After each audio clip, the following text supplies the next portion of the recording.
In today's tutorial, we're going to learn how to change clothes on your subjects in your pictures with AI. It's pretty cool. Let's jump into ChatGPT.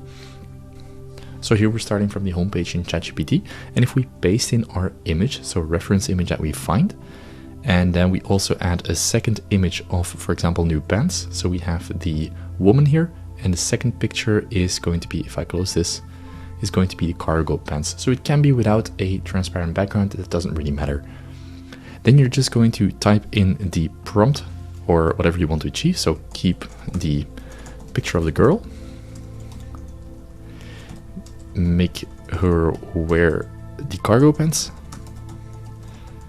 instead of the jeans.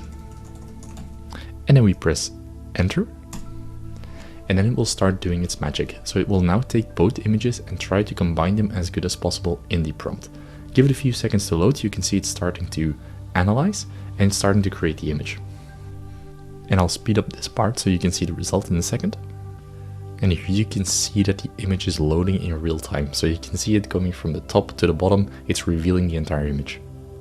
And here we can see that the picture has been generated. So if we put it to full screen, we can see how incredibly accurate this picture is to change clothes on a person or a subject.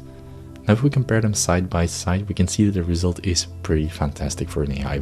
We can see that the model is almost the same. Some features have changed, so if you really want to keep the person in, the face has changed a little bit. Same with the hat and the glasses or the skin tone, it's a little bit different. But if you just want to change the outfit and show off the outfit in a different way, that is a really cool way to do this. Same with the shoes, so the position is slightly different, but the shoes in itself are the same. So that is pretty amazing. It's not perfect yet, but I think if you use it for certain purposes to customize an image to go into your style that you want, this is absolutely the way to go.